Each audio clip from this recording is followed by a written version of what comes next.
boa noite.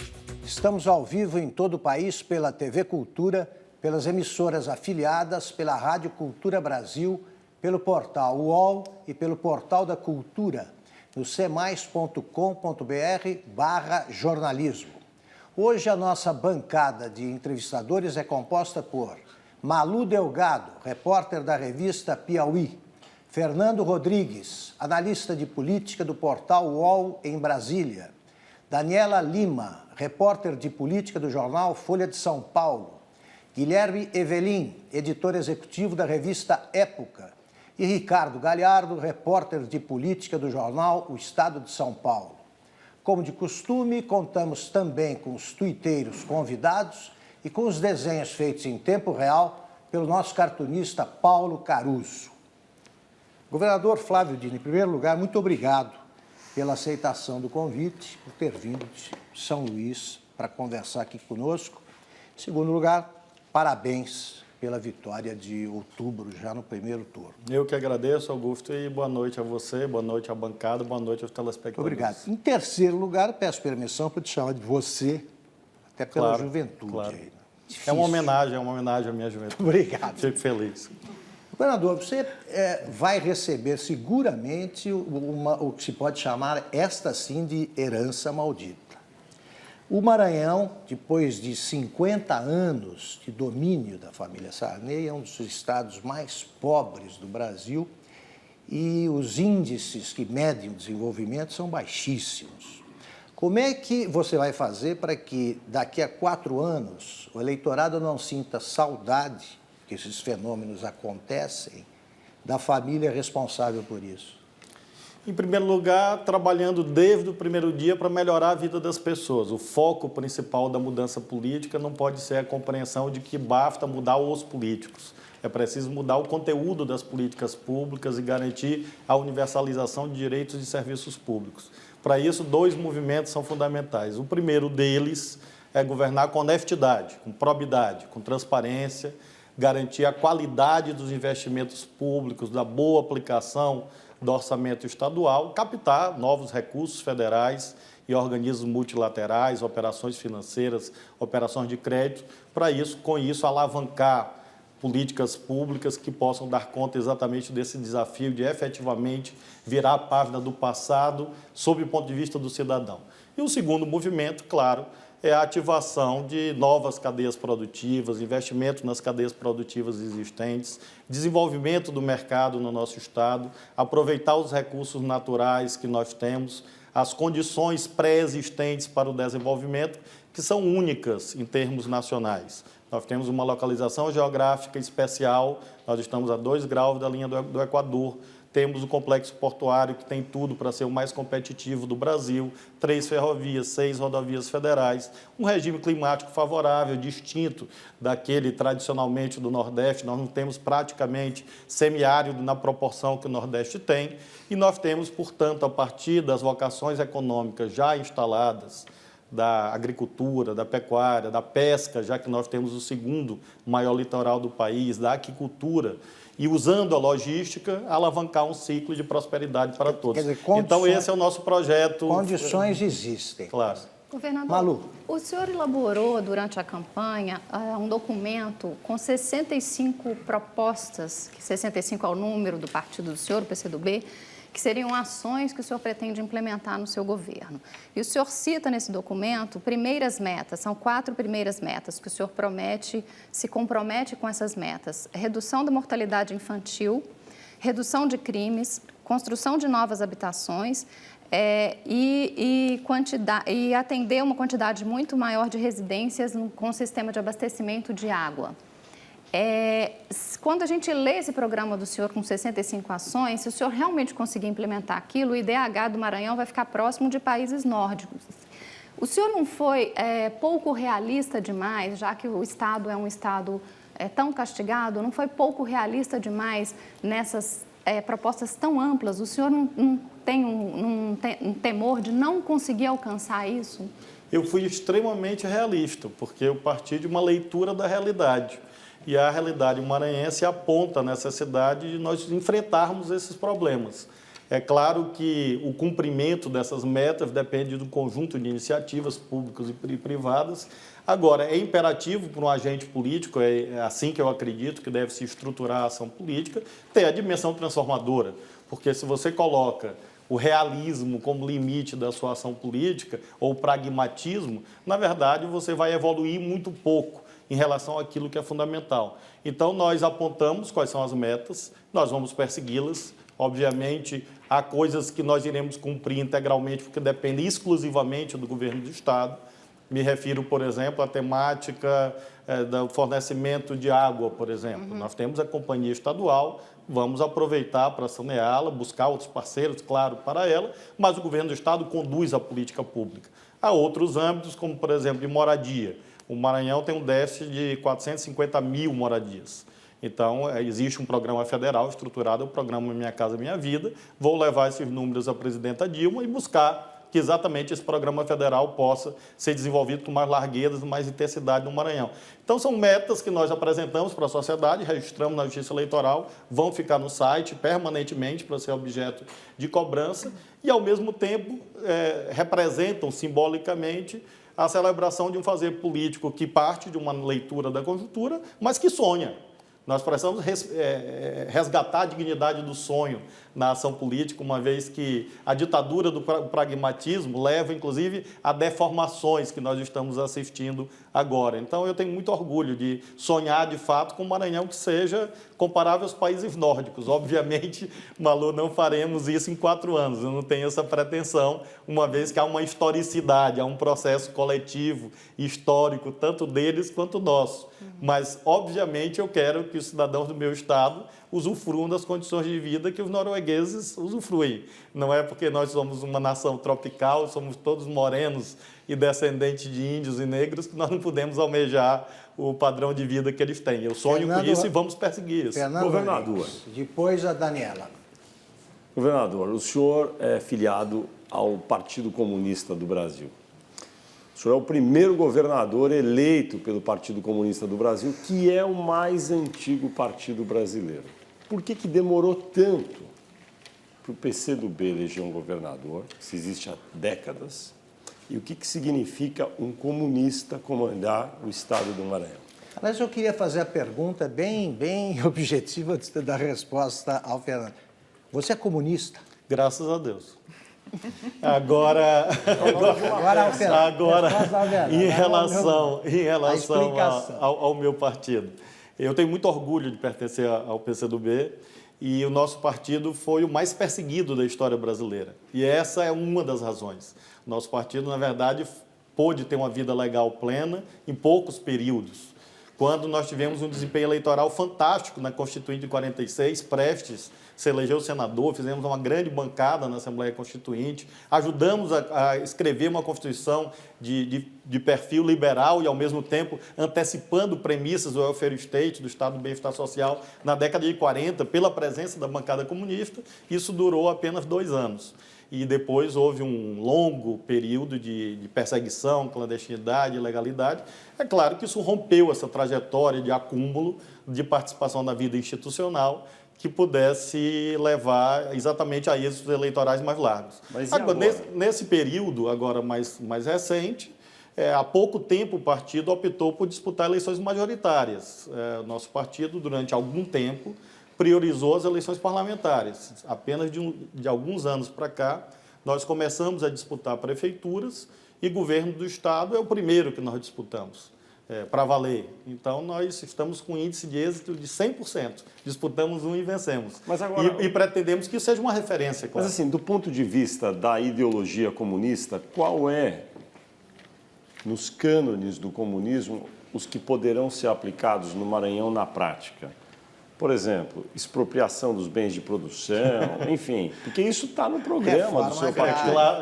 Claro que não se cogita, esse é um debate, aliás, de dimensão internacional sobre se é possível fazer socialismo num só país. A conclusão é que não. Imagine numa unidade federada. Então, evidentemente, o nosso programa é de desenvolvimento. O PCdoB tem hoje um conjunto de visões acerca do Brasil, da América Latina, em que a questão nacional e a temática do desenvolvimento estão no centro, desenvolvimento inclusivo para todos. Então, é essa dimensão de reformas progressistas, democráticas, inclusivas, distributivas, de partilha do poder, de participação popular, de controle social, que nós vamos executar no Maranhão. Evidentemente, convivendo e ativando o mercado. Nós precisamos de um mercado desenvolvido, porque só é possível partilhar a riqueza a partir do momento em que ela existe, ou seja, em que ela é produzida. Então, nós vamos, na verdade, nesse sentido, tenho dito várias vezes, ajudar o desenvolvimento das forças capitalistas no Maranhão. Não é no caso de mudar o nome do partido, então? Não, porque nosso partido é comunista, é socialista e eu sou também.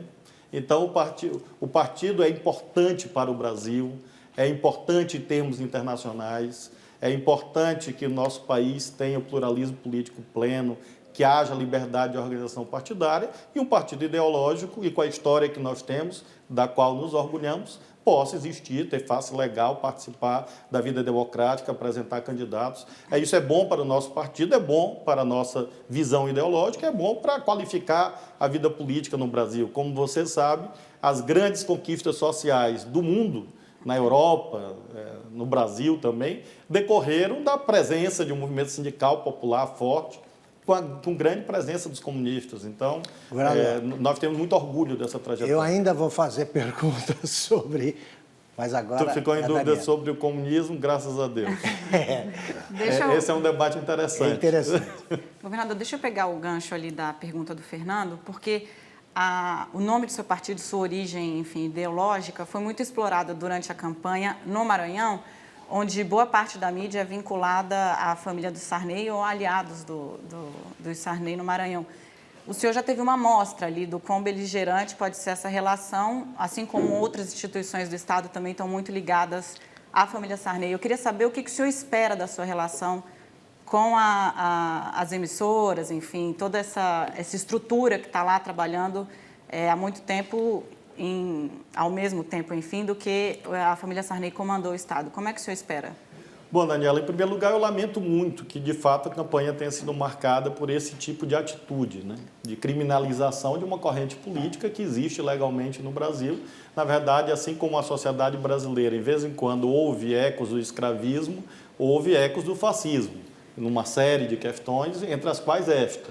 Então, nós vivenciamos, sim, uma campanha de tentativa de desconstrução daquilo que nós representamos e nós enfrentamos com muita clareza, colocando a sociedade maranhense, que nós somos um partido que defende a comunhão, que defende a comunidade, que defende o império de direitos para homens e mulheres comuns, cidadãos, que procuram exatamente participar dos frutos da atividade econômica e do poder. Essa beligerância que você se refere, ela é simbólica, no sentido do que vai acontecer depois, ao passo que, evidentemente, uma vitória eleitoral não se encarrega de simplesmente eliminar estruturas existentes enraizadas há tanto tempo. De fato, há esse império midiático, esse domínio midiático, participação na vida política, vida institucional, nós teremos uma oposição forte. Nós esperamos que ela exista enquanto tal, acho que isso qualifica o governo, há vários secretários meus aqui assistindo e muitos assistindo, e um dos nossos desafios é exatamente dar conta das cobranças da oposição, que serão naturalmente incisivas, contundentes, e nós estamos prontos a respondê-la, porque, acima de tudo, nós vamos responder às necessidades do povo. E, com isso, vamos enfrentar o embate que normalmente se dará com as forças de oposição. Guilherme Evelim e depois o Ricardo. Sarney permaneceu tanto poder assim tanto tempo no poder no Maranhão porque ele aplicou bem a lição do Vitorino Freire, né, que foi o chefão político do Maranhão antes do Sarney, que dizia que para manter o poder no Estado você tem que ter poder a nível federal, influência federal. E isso o Sarney conserva. Ele mantém ministérios, cargos no governo federal, o grupo político dele. E eu queria saber como é que vai ser a sua espera que vai ser a sua relação com o governo federal e se essa influência que o grupo do Sarney conserva, junto à presidente Dilma, ao PT, ao Lula, vai atrapalhar o seu governo no Estado. Na verdade, essa perenidade, quase eternidade de permanência do poder lá no Maranhão, é o cumprimento das teses que Vitor Nunes Leal escreveu no Coronelismo, Inchada e Voto. Né? Você adequa o poder local às mudanças nacionais, exatamente visando manter e dar sustentação a esse poder nacional. E isso explica exatamente essa perenização, na medida que, desde Juscelino Kubitschek a Dilma Rousseff, é uma longa trajetória e esse grupo político sempre servindo de sustentação, com exceção do breve período em que Collor foi presidente. Então, é natural que eles sejam coerentes com essa trajetória, ou seja, que eles continuem buscando, mediante acesso ao poder nacional, poder, de algum modo, reforçar a sua posição política no plano local. Nós fizemos uma aliança política bastante ampla, da qual participam vários partidos que apoiaram a eleição da presidenta Dilma, o meu mesmo, o PDT, o PP, grandes correntes do PT, na verdade, a maioria do PT. Então, nós temos um conjunto de forças também que integram essa base parlamentar e essa base política. E, a partir daí, nós temos a confiança que, com a compreensão que a presidenta Dilma com certeza tem acerca da necessidade de desenvolver o Maranhão, ajudar o Maranhão para ajudar o Brasil, nós conseguimos também as transferências voluntárias para ajudar a desenvolver o nosso Estado. Eu não trabalho com cenário de boicote, nada desse tipo. O senhor não teme que aconteça com o senhor o que aconteceu com o governador Jackson Lago, que também derrotou a Rosiana e depois foi cassado no TSE? Até porque a família Sarney, o José Sarney, sobretudo, a vida toda procurou infiltrar pessoas de confiança no judiciário. Eu fui juiz 12 anos, esse é um diferencial, digamos assim, né? Eu conheço bastante o funcionamento do judiciário e eu tenho confiança que o modo como nós fizemos a campanha, o respeito que nós temos à legalidade e a mudança da conjuntura política evita a repetição dessa tragédia, né? Porque há ingredientes novos na conjuntura. Vamos lembrar que quando da cassação do Dr. Jackson Lago, cassação injusta, o senador José Sarney era presidente do Senado, a Rosiana era senadora, então eles tinham uma força parlamentar muito grande. Agora essa força diminuiu muito na medida em que mesmo no Maranhão e também no Amapá, eles perderam a eleição para o Senado. Então essa força política, claro que existe, mas é muito menor, de modo que nós teremos sim, eu tenho convicção, certeza absoluta, os 4 anos de mandato para garantir o cumprimento lá dos nossos compromissos que nós assumimos. Ricardo Galhardo. Governador, nas eleições para a Assembleia Legislativa do Maranhão, se repetiu um fenômeno nacional que foi a pulverização, né? Das 42 cadeiras, estão divididas em 24 partidos. Tem 12 partidos que têm só um deputado. As maiores bancadas são do PMDB e do PV, tem 4 deputados cada. Me corrija se eu estiver errado. Está correto. Pelos nomes que o senhor anunciou até agora, do primeiro escalão, muitos deles têm perfil técnico, gente que veio da academia, e tem só 6 partidos, gente filiada a 6 partidos, que eu fiz uma conta, dá 12 deputados. Quer dizer, é menos de 1/3 da Assembleia do Maranhão. Queria saber se, para compor uma maioria, o senhor pretende negociar com os setores que apoiaram o Sarney e abrir espaço no seu governo para esses setores. É claro que nós precisamos construir essa maioria democrática na Assembleia. A fragmentação, nesse caso, nos favorece, porque exatamente o PMDB elegeu 4, nós elegemos 3, o PCdoB elegeu 3. Então, há uma equivalência, digamos assim, das principais forças políticas e essa fragmentação permitirá que exatamente nós avancemos, já estamos avançando, na direção do entendimento com esses parlamentares que muitas vezes representam regiões. As eleições no Brasil para deputado federal e, sobretudo, para deputado estadual, cada vez são mais distritalizadas. Deputados que representam regiões, municípios, que têm interesses locais. E nós vamos dialogar com eles exatamente para, no entendimento de apoio parlamentar, nós pudermos também ajudar essas regiões, essas cidades. Então, eu tenho muita confiança que, numa relação respeitosa com o parlamento, eu fui parlamentar, nós vamos conseguir a maioria necessária a aprovar leis que são necessárias para o nosso governo. Agora, o núcleo duro, o núcleo mais fechado do sarnezismo, é claro que vai permanecer na oposição. E nós vamos respeitar a vontade popular. Nós teremos uma postura sempre de diálogo com todos, indistintamente, porque eu sou governador eleito para representar o Estado inteiro. Agora, naturalmente, compreendo que o papel de alguns parlamentares é ficar na oposição, De modo que eu não tenho nem o desejo, nem a ilusão que nós teremos uma Assembleia com uma oposição pequena. Teremos a oposição necessária, como teremos também a maioria parlamentar necessária Agora, para governar bem. governador, você não estaria traçando um panorama um tanto idílico? Que você tem uma experiência boa, você foi um ótimo deputado, federal até. A experiência no Congresso vale para a Assembleia Legislativa, são parecidas. O que eles vão pedir em troca? Porque o deputado pede, né? O que eles vão querer para te apoiar? Eu não sei ao certo, Augusto, concretamente, aqui ou acolá, o que cada parlamentar vai querer. O que eu posso te garantir, garantir a todos que nos assistem, que o nosso entendimento vai ser absolutamente republicano. Ou seja, nós consideramos que é legítimo um deputado estadual, federal, buscar benefício para a sua cidade, para a sua região. Nós não podemos criminalizar a política ao ponto de infirmar a legitimidade desse tipo de representação. Porque senão nós negaríamos até um dos fundamentos do tal do voto distrital. Claro. Então, nesses termos, é que nós vamos exatamente dialogar a partir desses interesses. Os interesses das comunidades, que são nossos também, e o interesse de valorização da ação parlamentar. Como eu fui parlamentar, eu respeito muito o papel dos parlamentares, e aí não é algo idílico, é algo... como os nossos teóricos recomendam, né? Pessimismo na teoria e otimismo na prática. Né? Qual que é a relação que o senhor tem com o Sarney hoje? A transição está sendo democrática? O senhor tem conversado com a governadora? A governadora vai transmitir pessoalmente o cargo? Há um rumor, que eu não sei confirmado, que ela vai renunciar antecipadamente. Renunciará exatamente para não passar por esse momento. Não sei se isso vai se confirmar, porque há fatos relativos a essa operação Lava Jato que podem mudar o curso das coisas.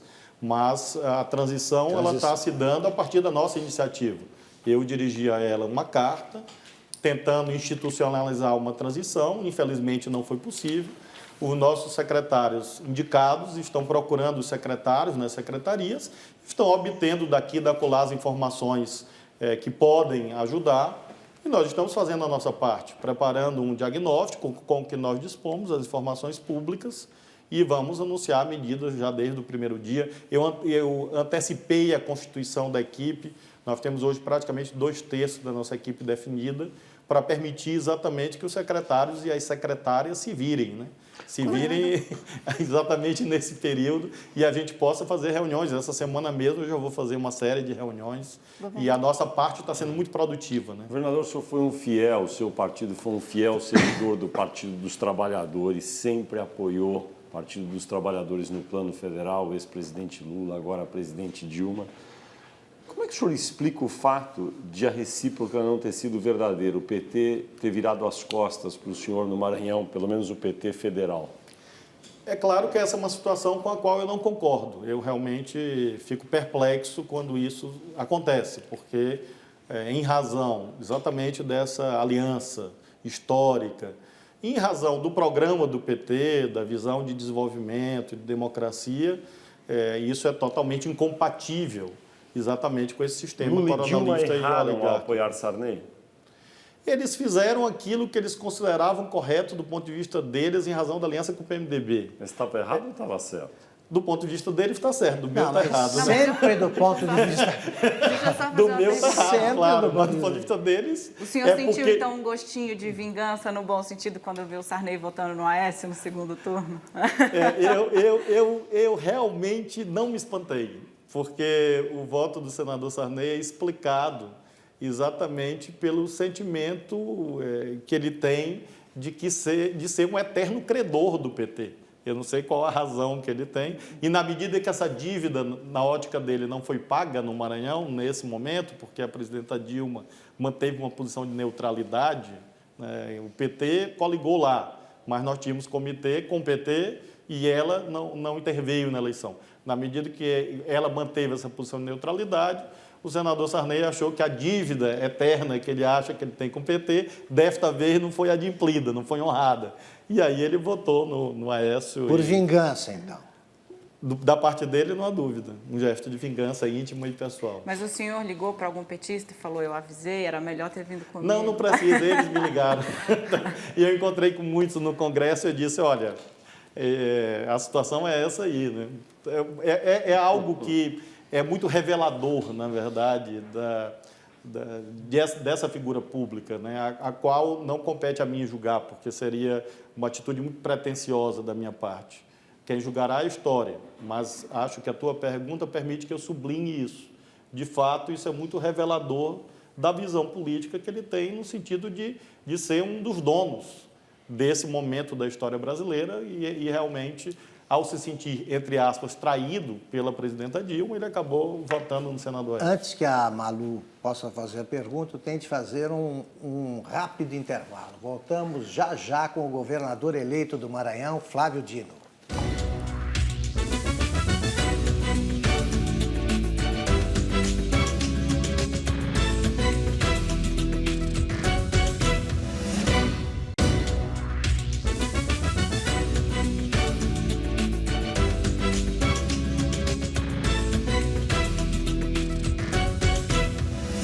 Voltamos ao vivo com o governador eleito do Maranhão, Flávio Dino.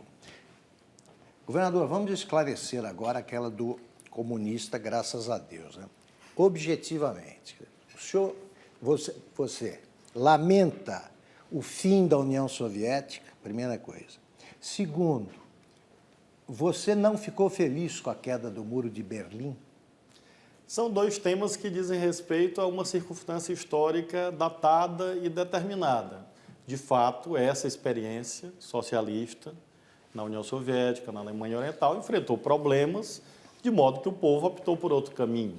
É claro que para uma pessoa de esquerda como eu, em 89 eu tinha 21 anos de idade, é claro que aquilo causa uma perplexidade inicial. Depois há um longo processo de reflexão que mostra que é uma fase da história. Não, perplexidade todo mundo sentiu. Claro. Quero saber se lamentou ou não. Depende exatamente de onde nós olhamos. Se olhando daqui, é claro que eu lamento. Agora, na medida que você olha a experiência histórica tal como ela se deu, evidentemente que o povo russo e das outras repúblicas e o povo da Alemanha Oriental tomou o caminho que achou mais correto, de modo que hoje a Angela Merkel tem uma origem, a primeira-ministra da Alemanha, tem origem exatamente no nosso partido, na Alemanha Oriental. A origem política dela é essa. Então, foi a unificação da Alemanha que permitiu isso.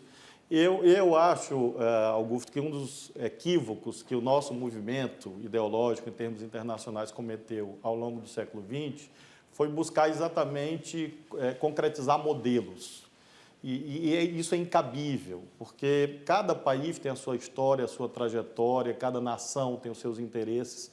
Obviamente, a história política da Rússia, da grande Rússia, levou a um tipo de configuração do socialismo totalmente incabível no contexto latino-americano do século XXI. Mesmo lá fracassou. Sim, claro, tanto que o povo optou por outro caminho. Então, nós continuamos a refletir sobre isso e buscar os nossos caminhos, o caminho brasileiro, para exatamente nós podermos apresentar uma alternativa política ao capitalismo. O capitalismo não é o fim da história. Aliás, o Papa Francisco disse isso com muita propriedade recentemente, quando reuniu movimentos populares no Vaticano. Ele disse, olha, o capitalismo é um regime do Deus dinheiro e da descartabilidade das pessoas. Esse regime é incompatível com a nossa fé. Então, eu estou bem acompanhado com o Papa Francisco. Malu.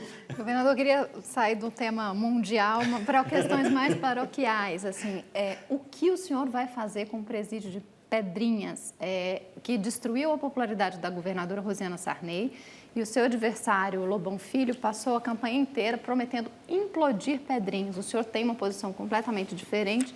E hoje, além das questões sociais, assim, a segurança pública talvez seja uma das questões mais alarmantes no Maranhão.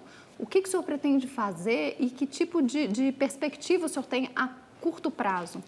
Em primeiro lugar, recuperar a autoridade do Estado sobre o complexo penitenciário, que hoje a gestão é compartilhada, chamemos assim, entre o Estado e os próprios presos, sobretudo os grupos organizados, as quadrilhas, que hoje dominam o sistema penitenciário. Desafio número 1, a partir de 1º de janeiro, o Estado comanda o sistema penitenciário. Como vai se recuperar o controle? Augusto, nós vamos tomar as medidas necessárias. Tu há de concordar comigo que eu não posso aqui anunciá-las. Mas nós vamos tomar as medidas necessárias para que o Estado recupere a autoridade sobre o sistema prisional e nós já estamos preparando isso. A segunda... Isso pode implicar transferências de presos para desativar facções? Todas as medidas necessárias vão ser tomadas, todas, que envolvem, inclusive, a participação do sistema federal nos apoiando. Agora, nós estamos preparando um conjunto de medidas que vai ser feito junto, inclusive, com os agentes penitenciários, aqueles que lá estão, vão participar também desse esforço nosso. A segunda questão é, naturalmente, concluir as unidades prisionais que foram começadas com recursos do governo federal para abrir caminho para o fim da superlotação que existe. Nós vamos concluir essas unidades prisionais e vamos colocá-las numa outra lógica de gestão. Nós vamos usar o método APAC, o método de participação da comunidade. Hoje, inclusive, nós anunciamos o nosso secretário de Administração Penitenciária, que é um técnico, o atual subsecretário de Administração Prisional do governo de Minas Gerais, onde houve uma boa aplicação do método APAC. Ele vai nos ajudar a ser o nosso secretário no Maranhão. Nós vamos usar o método APAC, portanto, de envolvimento da comunidade na gestão, e para as novas unidades prisionais, sem privatizar presídios, porque nós vai achamos... fazer PPPs em presídio? Não, porque a PPP se articula muito a necessidade de construção de novas unidades prisionais. Não é o nosso caso. O que nós vamos fazer é cogestão. Nós vamos recrutar empresas, mediante, obviamente, processo licitatório, para que possa também nos ajudar a gerir, sobretudo no que se refere à organização do trabalho, da atividade educacional, que é o último objetivo, sempre declarado e poucas vezes cumprido, da chamada ressocialização. Então, são passos, medidas que estão sendo articuladas, construídas, desenhadas, exatamente para que a gente possa pôr fim àquela barbárie.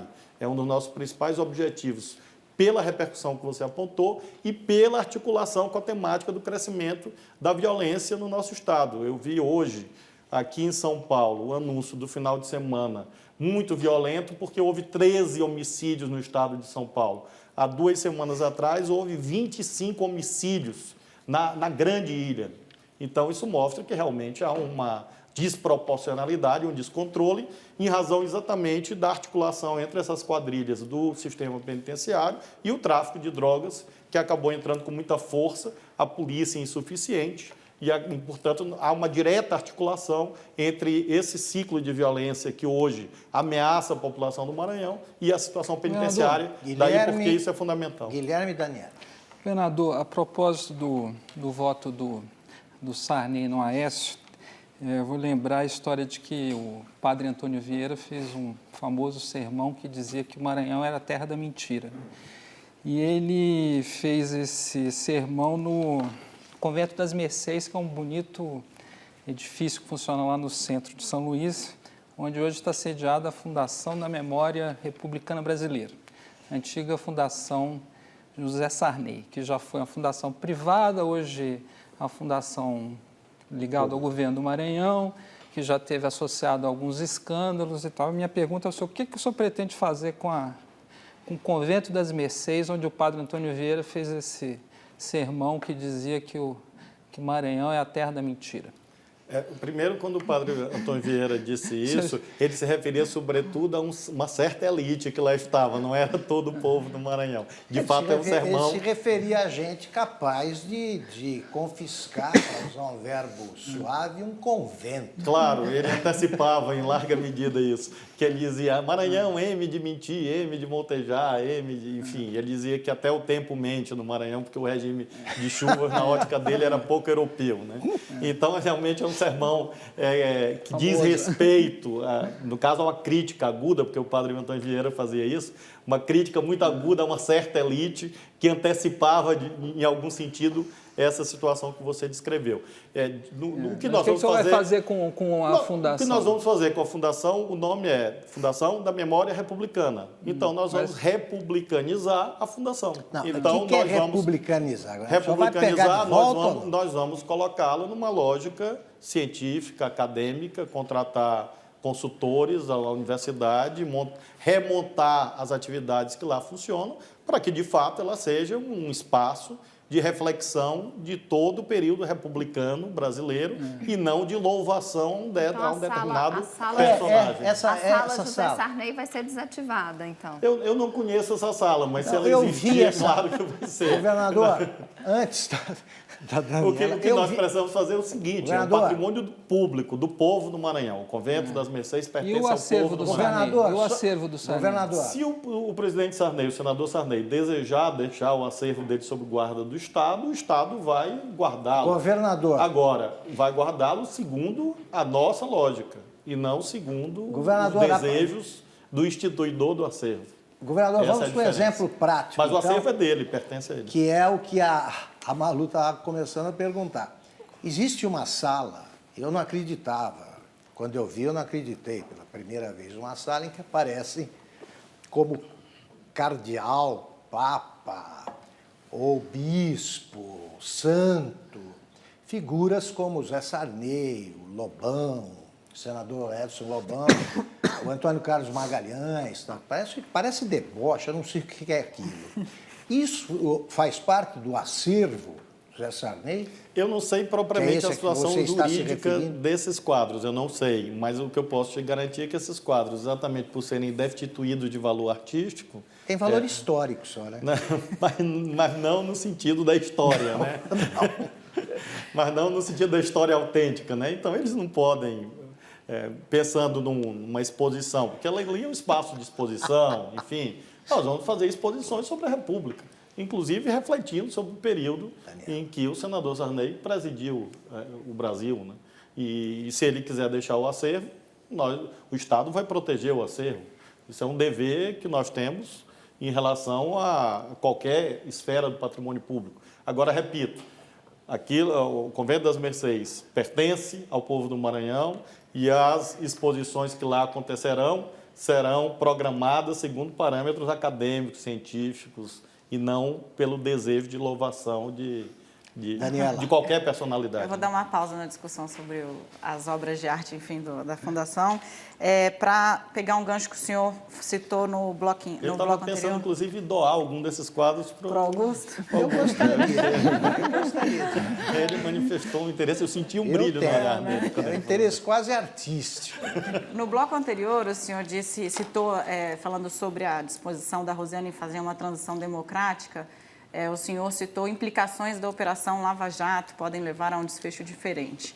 Em entrevista recente ao meu colega Fernando Rodrigues, o senhor disse o seguinte, numa referência à Lava Jato, se o Congresso não fizer a reforma política, a Polícia Federal vai fazer. O senhor foi parte do governo da presidente Dilma no primeiro mandato, o seu partido apoia o governo do PT desde a eleição do Lula. Eu queria saber como é que o senhor está vendo todas essas denúncias e o que é que se espera, porque pela primeira vez empreiteiros foram presos e isso tem um impacto enorme no financiamento das campanhas eleitorais no Brasil. Acho que elas doaram para todos os candidatos majoritários que concorreram, inclusive a campanha do senhor recebeu recursos da OAS e da UTC, que é duas das empreiteiras que estão Sim, claro. investigadas aí. Como é que o senhor vê os desdobramentos disso? Pergunto porque o senhor foi jurista, porque é político e porque conhece, enfim, os meandros de todas essas E juiz federal. investigações. E foi relator Como da o Moro, mini-reforma eleitoral. Né? Em primeiro lugar, eu acho que nós temos que ter uma posição firme e clara de apoio às investigações. Eu conheço ambos os magistrados, o juiz Sérgio Moro, de Curitiba, foi meu colega, pessoa da maior seriedade, da maior competência, muito estudioso, muito sério, assim como o ministro Teori Zavascki, que hoje está no Supremo, que ao tempo que era juiz também era desembargador federal na 4ª Região. E são magistrados que eu tenho certeza que vão conduzir as coisas bem, têm conduzido bem as investigações e elas são importantes para o Brasil. O que nós precisamos colocar em relação à política é quais são os desdobramentos que nos cabem. Em relação às investigações, são fatos externos à política, de modo que é absurda a ideia de alguns de que seria possível conter as investigações. Não, primeiro, não é possível. Segundo, que seria um absurdo contê-las, na medida em que elas têm revelações importantes para a democracia no Brasil, para a proteção da integridade do patrimônio público. O que eu refleti nessa entrevista ao Fernando foi sobre o impacto que isso tem nas regras do jogo político. E é exatamente nesse sentido que acho que nós estamos diante de dois fatos que implodiram o sistema de organização do jogo político no Brasil, tal como ele se dá. Como você referiu, praticamente nós temos um conjunto de pouquíssimas empresas, empreiteiras, bancos, que pagam a conta da democracia no Brasil. Essa é uma questão de alcance internacional e essa é uma questão que agora se tornou mais aguda. Existe um sistema democrático, existe eleição no Brasil e alguém paga por isso. Hoje são poucas empresas que financiam o jogo político no Brasil, praticamente todos os atores políticos e partidários passam por esse jogo. Na medida em que você tem uma investigação que mostra que, em razão desse sistema, pessoas estão se utilizando dele para praticarem atos em seu próprio benefício, pessoal, corrupção, etc., isso é um fator que desconstrói a legitimidade desse sistema. De outro lado, o Supremo, como você sabe, já formou uma maioria contrária ao financiamento empresarial numa ação movida pela OAB.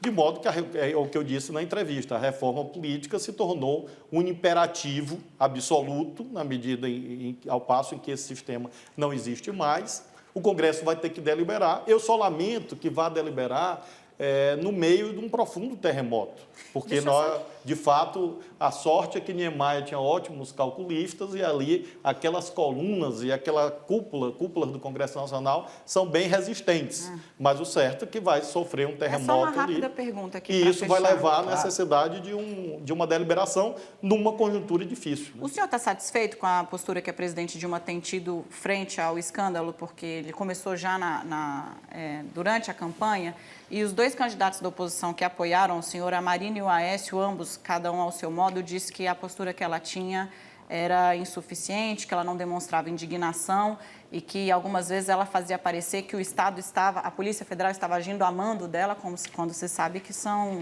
órgãos autônomos, deveriam ser pelo menos. O senhor está satisfeito com a postura da presidente Dilma? Eu queria pegar carona na pergunta da Dani.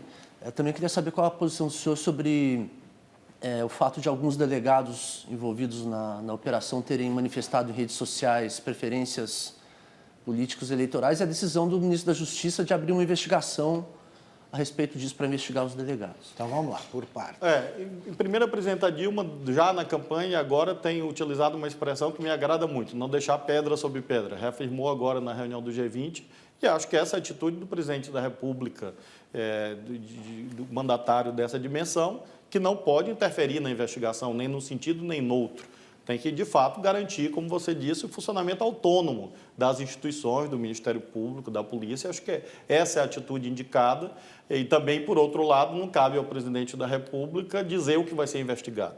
Então, acho que essa atitude está correta e me sinto muito confortável em integrar a base política de sustentação da presidenta Dilma, exatamente por esta atitude. Se fosse outra, é claro que ia me causar um profundo mal-estar, até pela minha origem profissional, né? Então, e esse segmento profissional, no caso, o mundo jurídico, judicial, com o qual eu continuo a manter relações de proximidade, por isso, acho que a atitude correta é essa mesmo, e dizer que tudo deve ser investigado.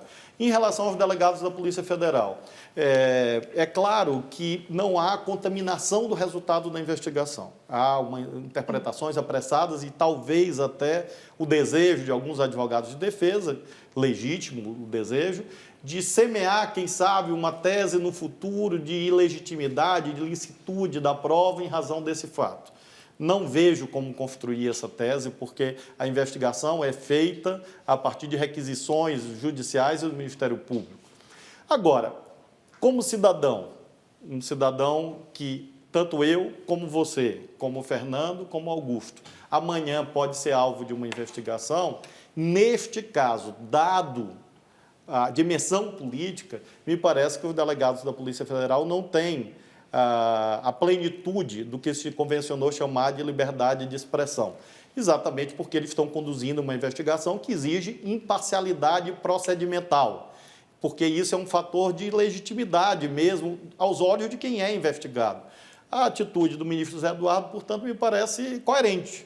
Há um fato estranho, ou seja, delegados que estão à frente de uma investigação importante, manifestaram de modo aberto preferências, posições, e ele mandou apurar em que medida isso pode ou não configurar infração administrativa. Agora, afirmo com toda a tranquilidade e tenho a impressão, a fortíssima impressão, quase certeza absoluta, que essa é a visão também do ministro José Eduardo Cardoso, que isso não deve servir para descaracterizar o conteúdo da investigação. Mas essa decisão lá... Governador, o chamado doleiro Alberto Youssef declarou num dos depoimentos que a presidente Dilma e o ex-presidente Lula sabiam do que se passava. Você sabe muito melhor que eu que para ter os benefícios da delação premiada, o depoente não pode mentir. Você acha possível que a Dilma não soubesse de nada do que se passava? Augusto, na verdade, são duas questões. A primeira, não é certo que o doleiro Alberto Youssef, preso, aliás, em São Luís, tenha declarado isso. Não, é certo. Bom, eu não conheço o teor do depoimento, nem você conhece. Você não teve o depoimento em mãos. Não, no momento que nós tivermos o depoimento em mãos, esse é um fato processual de qualquer maneira, que repercute na delação premiada, que pode repercutir, inclusive, na delação premiada. Em relação à presidenta Dilma, ela sabia que o funcionário A, B ou C estava mancomunado com uma empreiteira, etc., subtraindo dinheiro, cobrando comissão de tal obra? Tenho absoluta certeza que não. Quem conhece a máquina do Estado sabe que é absolutamente impossível o presidente da República saber de tudo. Irregularidades, denunciadas, aliás, pelo Tribunal de Contas da União, que ocorriam irregularidades nas licitações da Petrobras. Eu realmente não sei em que momento que o Tribunal de Contas da União decidiu isso e quais foram as providências tomadas. Eu realmente, Augusto, aí tu me desculpa que é um limite que eu não sei em que momento isso decidiu. Agora, uma coisa eu tenho assim, muita tranquilidade de afirmar perante vocês todos e perante o Brasil. A presidenta Dilma é uma pessoa honesta. Eu conheço a presidenta Dilma. Eu tenho absoluta certeza que ela não concorda com isso. Tenho absoluta certeza que ela não participou disso. E tenho absoluta certeza que ela tem todas as condições de levar o seu governo à frente, apesar deste fato. Um fato grave, um fato que vai, como disse há pouco, causar um terremoto político profundo, mas que não pode, por exemplo, levar a que prosperem teses golpistas, absurdas, disparatadas de pessoas propugnando por intervenção militar, políticos, inclusive sérios, que eu tenho como sérios, falando em impeachment. Falando em impeachment. Impeachment não é uma opção política. Impeachment do presidencialismo é uma sanção diante de um crime de responsabilidade.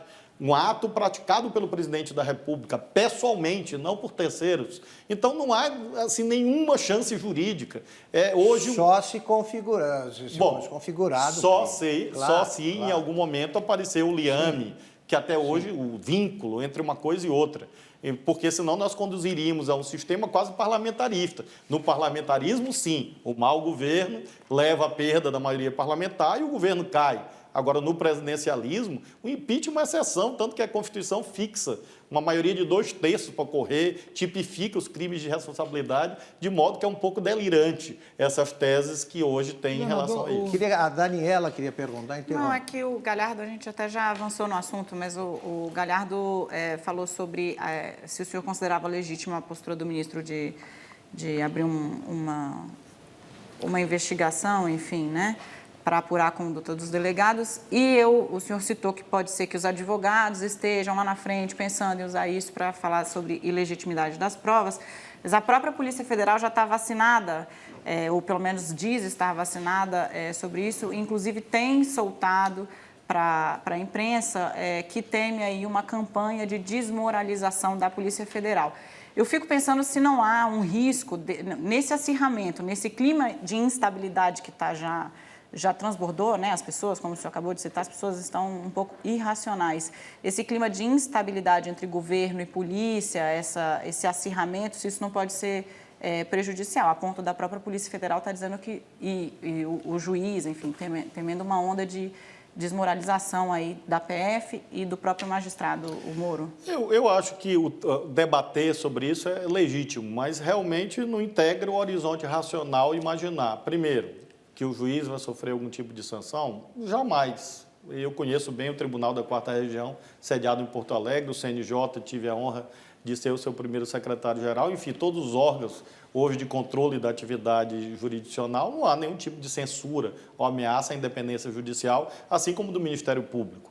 Em relação à Polícia Federal, houve esse fato anômalo, realmente algo indevido, a meu ver, algo equivocado. É preciso analisar se isso configura ou não infração, mas isso também não contamina as investigações. Os delegados têm plena autonomia. Nós temos instituições no Brasil que garantem, vocês todos aqui, os cidadãos brasileiros, a imprensa, as instituições democráticas do nosso país já deram prova de profunda maturidade, de modo que a razão pela qual eu não vejo assim, qualquer ameaça, cenário de independência, acho que isso é um pouco de exagero dessa luta política um pouco irracional, que acho que aí você tem razão, Daniela, que me parece que PT e PSDB, que são as duas principais forças políticas do país, que lideraram as últimas 6 eleições presidenciais, devem, em algum momento, como se diz na metáfora futebolística, botar a bola no chão. Porque se nós levarmos o jogo político a esses parâmetros de irracionalidade, na verdade, a deslegitimação é de todos, não só de quem eventualmente está no governo. Vamos agora para mais um rápido intervalo e já voltamos com o governador eleito do Maranhão, Flávio Dino.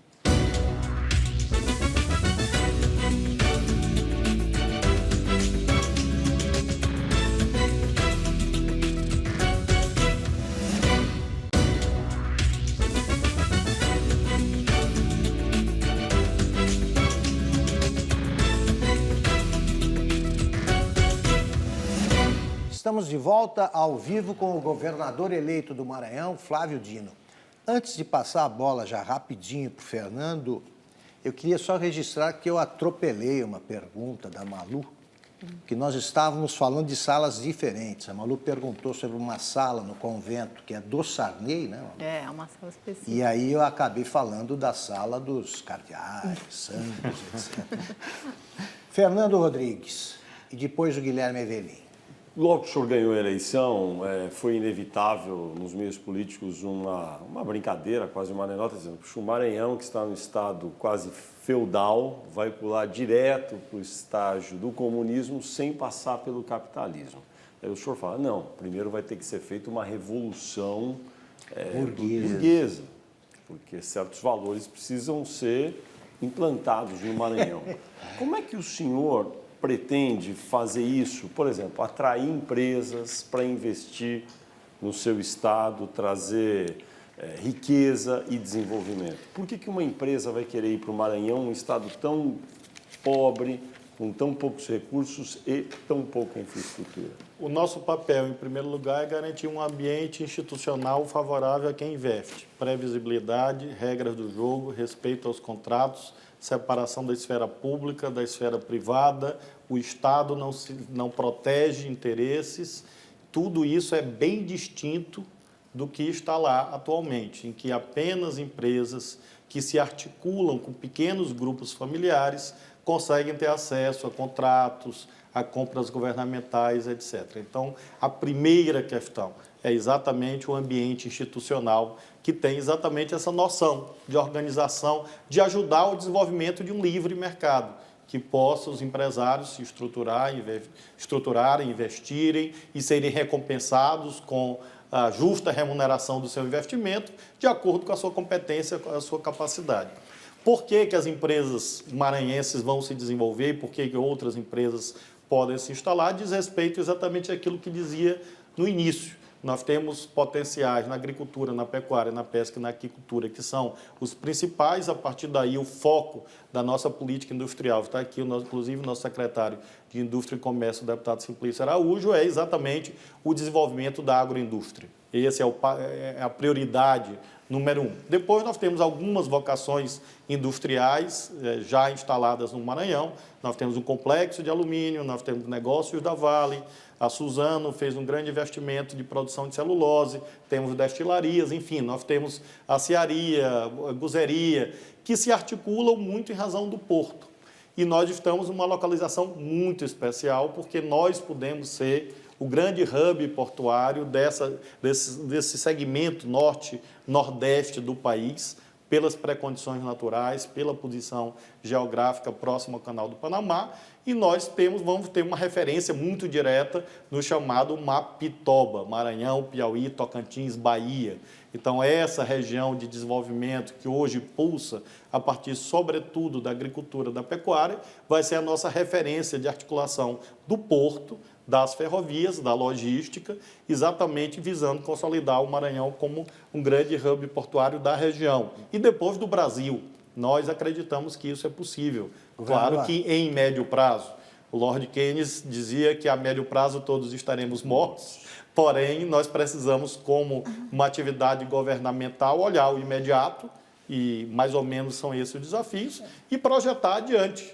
E essa é a nossa meta, o Porto do Maranhão, e essa localização e essa articulação com essas regiões produtoras pode ser o elemento que coloque o Maranhão num patamar mais alto no que se refere à participação do Produto Interno Bruto Nacional. Só queria lembrar, que esse bloco é um pouco mais curto, então quanto mais concisas forem perguntas e respostas, e mais temas trataremos. Tá bom. Voltando Guilherme. a falar de reforma política, o PT está insistindo na tese, na proposta de uma mini constituinte exclusiva para encaminhar esse assunto, porque ele é travado no Congresso. O senhor, e a presidente Dilma, no primeiro discurso dela, depois de reeleita, falou em plebiscito. O senhor, como ex-deputado federal, que tratou desse assunto lá no Congresso, e como ex-assessor do Supremo, o que o senhor acha dessa proposta de mini constituinte exclusiva e de plebiscito? Como tese, da Constituinte é a melhor de todas, porque permite um nível de legitimidade e participação da sociedade mais alto. E é plenamente possível. Alguns dizem que é inconstitucional, porque não pode haver uma Constituinte convocada pelo Congresso.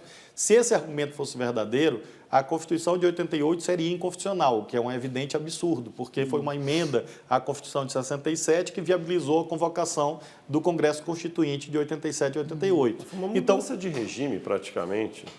E o que define uma mudança de regime a não ser a vontade da sociedade, né? Não há uma definição normativa de mudança de regime. Foi um fato histórico que legitimou essa emenda constitucional, dependendo do desdobramento. O Brasil estava saindo de uma ditadura. Claro, agora nós vamos atravessar por algo similar à Operação Mãos Limpas, Manipulite, da Itália, me parece, pela largueza e pela dimensão, pelo que se anuncia. É claro que eu não conheço os autos.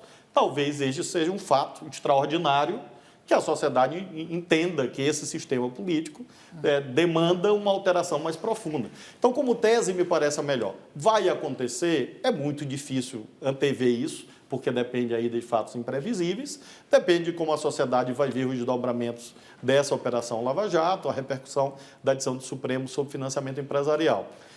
De todo modo, essa tese não é antinômica a outra possível e necessária e imprescindível, que é o próprio Congresso tratar de deliberar de algum jeito. O Congresso fez a lei... Você acha isso possível? É como disse, imprescindível. É como hoje debater se a lei da gravidade é boa ou ruim, porque na medida em que nós temos um sistema político, partidário, eleitoral, que se baseia num conjunto de empresas que financiam a democracia, e esse sistema implodiu por dois fatos, ambos em curso, né, o julgamento supremo, a Operação Lava Jato, é natural que haja algum tipo de deliberação acerca de regras que substituam essas. Quais serão essas regras? Se será o financiamento dito cidadão, se será o financiamento público exclusivo, financiamento misto, etc., me parece que é uma tarefa tão aguda, tão profunda, que justificaria até a convocação, eventualmente, de uma Constituinte. Agora, se não vier isso, o Congresso vai ter que votar. Sobre a reforma política? Guilherme, precisamos rodar, porque senão é possível, o plebiscito sim, é possível. O plebiscito é um instrumento constitucional. É curioso que haja tanta dúvida acerca do plebiscito referendo, que estão lá na Constituição, aliás, cumprindo o artigo 1º, parágrafo único da Constituição, que diz que o poder é exercido pelos representantes ou diretamente pelo povo nos termos da Constituição, ou seja, o plebiscito referendo. Me parece que um caminho ou outro é positivo. Os Estados Unidos fazem isso, a Europa faz, Governador. outros países da América Latina. Acho que o Brasil pode fazer. Mudando um pouquinho de assunto e retomando um pouco a questão de governabilidade, o senhor teve, num leque de apoio, 9 partidos. O senhor parece estar numa fase de lua de mel com a presidente Dilma Rousseff. O senhor declarou o voto, o senhor manteve sua posição durante toda a campanha sob sigilo e recentemente o senhor declarou que votou na presidente Dilma Rousseff. Depois de eleito, a gente teve uma conversa e o senhor disse que quer levar o PT para o seu governo, o seu vice-governador do PSDB. Nós tivemos uma das eleições mais acirradas em termos dessa polarização política. O senhor realmente acha que vai conseguir esse feito de ter tucanos e petistas no seu governo? Graças a Deus já conseguimos. Nós temos secretários indicados que são do PSDB e as secretárias indicados que são do PT, na medida que houve exatamente esse compromisso histórico de superação do regime oligárquico. E a polarização nacional não contaminou em nenhum momento a aliança, exatamente porque eu mantive uma postura de respeito a todos os meus aliados. Eu mantive neutralidade pública até o dia da eleição, até o dia do segundo turno. Quando fui votar no segundo turno, antes de votar, declarei o meu voto, inclusive em razão das diretrizes partidárias. Eu pertenço a um partido que é do campo Dilma, esse partido apoia, e eu, individualmente, claro que segui essa orientação e votei na presidenta Dilma. No primeiro e no segundo turno? Eu continuo fiel, portanto, às diretrizes do meu partido, no primeiro e no segundo turno. Daniela, Eu tinha um compromisso e eu cumpri esse compromisso. Daniela e né? Ricardo. E por isso que é possível hoje ter PT e PSDB, assim como Solidariedade, todos os partidos que nos apoiaram, 9 mais 1, 10. E nós teremos os 10 nos ajudando a mudar o Maranhão. Rapidinho Daniela. aqui, governadora, que o senhor fez uma comparação entre a Lava Jato e a Operação Mãos Limpas. É uma comparação que tem sido feita. É porque na Itália, depois da Operação Mãos Limpas, veio o Berlusconi, né? Que é notabilizou-se como um dos presidentes mais corruptos que se tem notícia. Tem desde crime sexual até problema com ele dinheiro. é uma espécie de código penal. Ele. É porque não necessariamente uma coisa vai levar a depurar, porque o sistema parece que sempre arranja um outro jeito. Então, eu queria, já que o senhor está dizendo que é preciso mudar de parâmetros, que o senhor respondesse questões pontuais, assim. Fim da reeleição, o senhor é a favor ou contra? Mandato de 5 anos, o senhor é a favor ou contra? O senhor é a favor ou contra o financiamento público de campanha? Defende um sistema misto? Voto distrital, distritão, enfim, tantos... Muito bem. De fato, há esse risco, na medida em que haja uma deslegitimação tão aguda da atividade política que acabe conduzindo a esse tipo de aventura. Então, de fato, nem sempre da crise emergem coisas boas. No caso italiano, a Operação Mãos Limpas foi acertada, importante, desconstruiu o sistema político que lá estava articulado com a máfia e, em seguida, veio o regime de Berlusconi e uma grande estabilidade institucional da Itália.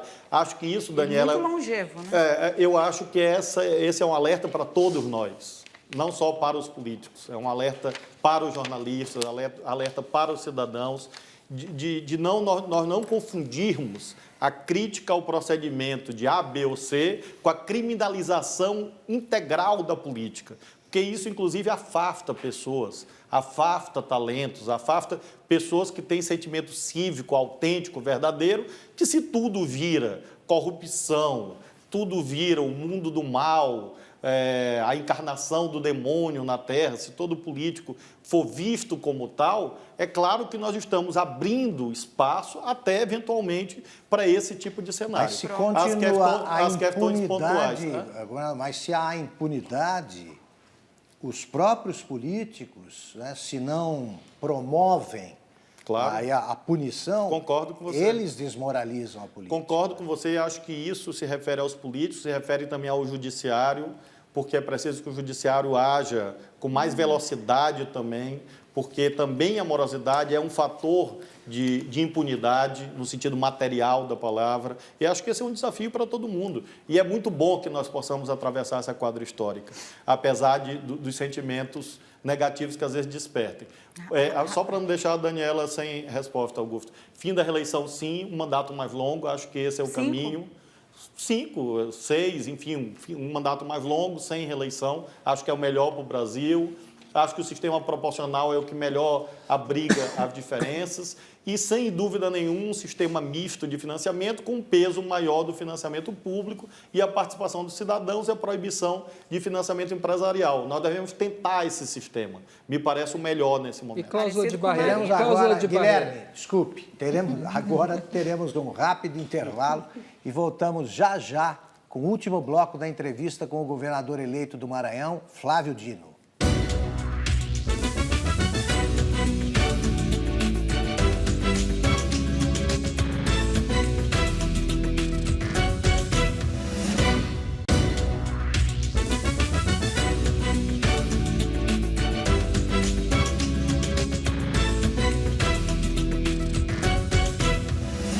Estamos de volta ao vivo para o último bloco da entrevista com o governador eleito do Maranhão, Flávio Dino. Ricardo. Eu ia fazer uma pergunta sobre política, mas não dei de ideia. Perguntar sobre outra coisa. Você falou sobre várias medidas para estimular a economia, mas apesar de ter sido presidente da Embratur, o senhor não falou sobre turismo. Nas últimas décadas, o Maranhão... Quase toda notícia que se tem aqui no Sul, Sudeste, são notícias ruins. Só se fala da miséria, da violência, da corrupção. Mas é um estado muito rico culturalmente. São Luís é uma cidade lindíssima, tem um centro histórico muito bonito. Queria saber se o senhor pretende fazer alguma coisa, se o senhor já tem algum projeto para revitalizar aquele centro histórico de São Luís. Você tem razão que o primeiro desafio é exatamente essa elevação da autoestima. E acho que a nossa eleição ajuda muito nisso. Não por mim individualmente, claro, mas ajuda exatamente pela virada de página. Isso ajuda, inclusive, no enfrentamento dessa imagem negativa que é avessa a fluxos turísticos mais intensos. Então, o conjunto de medidas que eu falei aqui, de ativação de cadeias produtivas, segurança pública, questão penitenciária, saneamento, ajudam o turismo. Agora, até, evidentemente, em razão da experiência de presidente da Embratur, vamos organizar melhor esse patrimônio cultural da humanidade, que é o Centro Histórico de São Luís.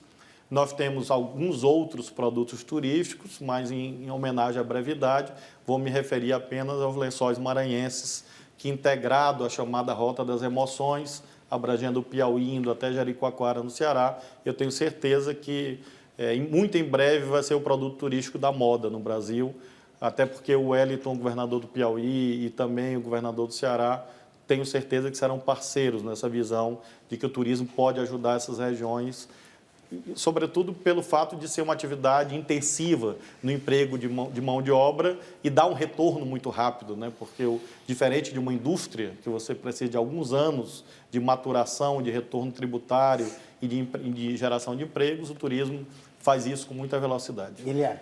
O Ricardo roubou minha pergunta, mas eu vou insistir nela porque eu acho que o senhor não respondeu.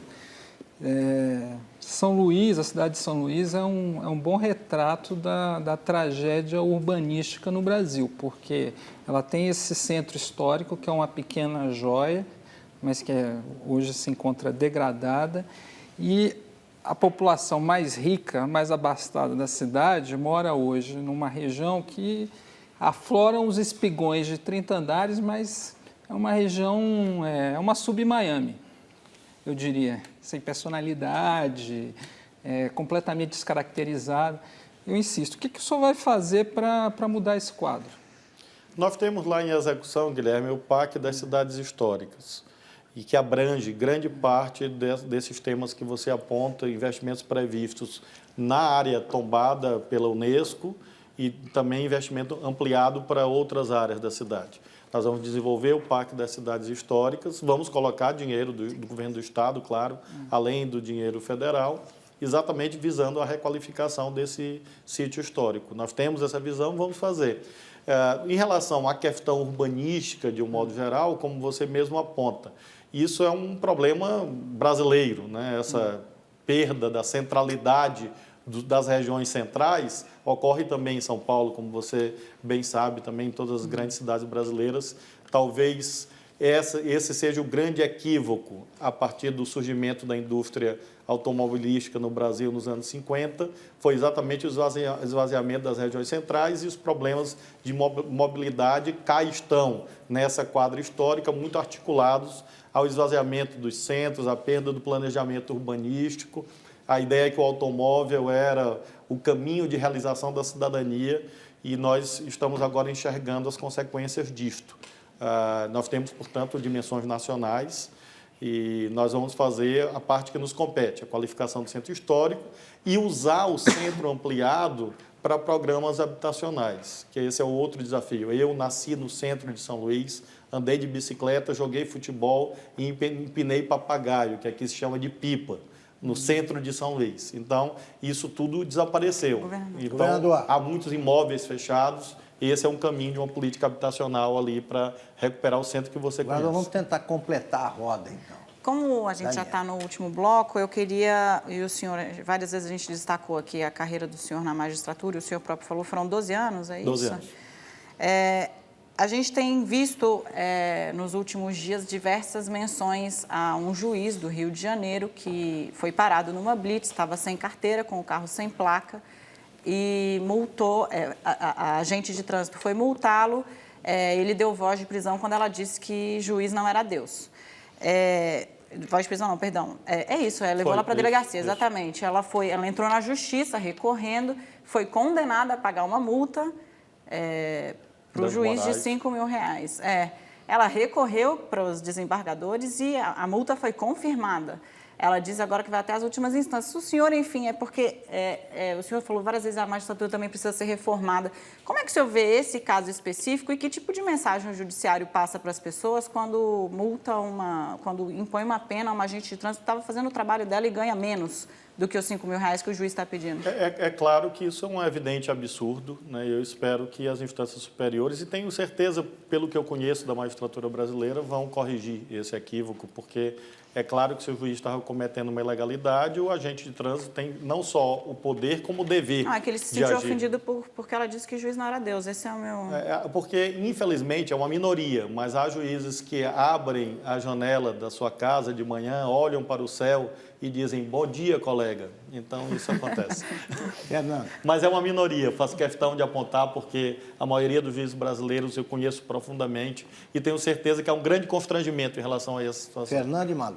O senhor se declarou contra o Instituto da Reeleição. Não obstante, o seu partido, o PCdoB, ajudou a eleição de Lula, a reeleição de Lula, ajudou na eleição de Dilma, a reeleição de Dilma, vão ser 16 anos de poder para o mesmo partido. Em 2018, chegará a hora de o PCdoB propor ao PT e aos partidos da aliança de esquerda uma rotatividade, ou o PT, que é o mais forte, vai aparecer com um candidato, seja quem for, e o PCdoB vai apoiar? Eu acho que 2018 está muito longe, Fernando, para responder assim de modo tão taxativo essa tua pergunta. Agora, é natural que nós reconheçamos que o PT é, de fato, o partido hegemônico da esquerda brasileira. O problema é como ele usa essa hegemonia. Eu, particularmente, acho que esse momento de dificuldade sugere que o PT tem uma atitude de mais diálogo e de mais respeito aos seus companheiros de caminhada na margem esquerda do Rio, né? Estou falando isso porque o Tarso Genro, do Rio Grande do Sul, governador do PT, que está saindo agora, disse que seria plausível imaginar que em 2018 a frente de esquerda usasse outra fórmula para escolher o candidato, não necessariamente do PT. Acho que o governador Tarso Genro tem razão. Eu acho que, quando eu me refiro a uma atitude de mais diálogo, abrange até eventualmente isto. Agora, é preciso reconhecer, claro, a preeminência do PT. Agora, penso que o próprio PT deve usar isso de modo mais sábio, né, em relação aos seus aliados. Eu mesmo sou uma vítima viva da incompreensão do papel de aliados históricos. Mas você não deu a importância para a preeminência do PT lá no Maranhão. É porque a preeminência lá não era do PT, era do PMDB, né? Na verdade, o PT era, formalmente, pelo menos, linha auxiliar do projeto do PMDB, lá que é representado pelo Grupo Sarney. Governador, o senhor citou já várias vezes que o seu livro de cabeceira é Coronelismo, Inchado e Voto. E a gente sabe que uma das razões que explicaria a hegemonia do Grupo Sarney no Maranhão é a questão do coronelismo midiático, eletrônico, que acontece em várias regiões do Brasil, para não dizer no Brasil inteiro. O senhor cita no seu programa de governo que vai apoiar rádios comunitárias, jornais regionais e blogs. Eu queria que o senhor falasse um pouquinho, primeiro, da democratização dos meios de comunicação, qual que é a sua posição e como que o senhor vai administrar a publicidade do governo. Publicidade segundo critérios transparentes, objetivos, científicos, levando em conta a importância de cada veículo. Ao lado disso, colocar uma política pública de fato, a liberdade de expressão ser para todos. Se nós temos, como no caso do Maranhão, um mesmo grupo familiar e seus aliados controlam todos os veículos, isso é a negação da liberdade de expressão para todos. O direito à comunicação pública pressupõe exatamente a pluralidade de veículos, daí porque o Estado, pela sua força de investidor, de patrocinador, enfim, deve sim estimular com independência esses mecanismos de rádios comunitárias, de jornais regionais, blogs, que têm uma importância crescente na sociedade brasileira e no Maranhão também. Agora, nesse tema, eu sou muito da tese do Fernando. Acho que a grande democracia que nós podemos promover é ajudar a universalização da internet. E esse também é um objetivo que nós temos. A minha vitória é muito fruto disso, apesar de apenas 15% dos maranhenses terem acesso à internet, porém, esse segmento social que tem acesso é multiplicador, é formador de opinião, e que isso nos permitiu, inclusive, veicular o nosso discurso. Nós organizando isso melhor, em parceria com as operadoras, e estabelecendo uma rede de infovias que consiga levar, de fato, a internet à banda larga para a maioria das casas dos maranhenses, é o grande caminho para a gente democratizar a comunicação no Estado. Você é a favor da liberdade de imprensa irrestrita, tá, submetida à legislação que existe? Ou admite ou defende algum tipo de que chama de controle social da mídia, que para mim é censura? Não há dúvida, em primeiro lugar, que censura não pode haver, nenhum tipo de controle sobre o conteúdo. O que eu acho que é razoável debater é aquilo que está na Constituição. A Constituição diz claramente, desde 1988, que nós temos que ter uma organização do mercado que não seja baseada em monopólios e oligopólios. Esse é o tema. Um tema econômico, portanto, de configuração do mercado, que até a atualidade dele pode eventualmente, no futuro, ser superado exatamente pelas novas mídias. Por enquanto, esse é um tema importante, está na Constituição. Agora, qualquer tipo de censura, de controle da atividade jornalística, obviamente, é a negação dos valores que a sociedade erigiu como seus, né, do pluralismo político, da liberdade de expressão, da democracia. Agora, a regulação econômica é um tema importante, me parece, exatamente pelo veio democratizante que isso pode implicar. E concessão para político? Pergunta e resposta em 1 minuto. Concessão para político, o senhor acha? Eu sou Como é que o Brasil deve conduzir absolutamente contra. Eu não sou dono de rádio, de TV, nem de jornal, nem serei. Acho que a atividade política tem que se autonomizar em relação à esfera econômica. Acho que, inclusive, esse é o grande desafio no Brasil. É como o subsistema político, hoje pressionado pelo jogo econômico e pelo subsistema jurídico, falando de subsistemas de poder, consegue se autonomizar, recuperar a sua centralidade, a sua dignidade, seu estatuto próprio e recuperar a sua força de comandar, de fato, os destinos da sociedade. Então, tudo que atrapalhe isso tem que ser tirado da mesa, e acho que essa confusão entre o fazer político e o controle de meios é um dos objetivos que nessa regulação deveria ser enfrentada. Infelizmente, o nosso tempo acabou. Eu agradeço a presença da Malu Delgado, do Fernando Rodrigues, da Daniela Lima, do Guilherme Evelim, do Ricardo Galhardo, dos tuiteiros convidados e do nosso cartunista Paulo Caruso. Agradeço também a você que nos acompanhou até agora e, em especial, ao governador eleito do Maranhão, Flávio Dino. Eu que agradeço. Então, eu agradeço aí a liberação para tratá-lo por você e boa sorte. Acho que você teve uma bela vitória, necessária, ao Maranhão, a meu ver. Espero que consiga recuperar em 4 anos o que deixou de ser feito ou foi feito em quase 50.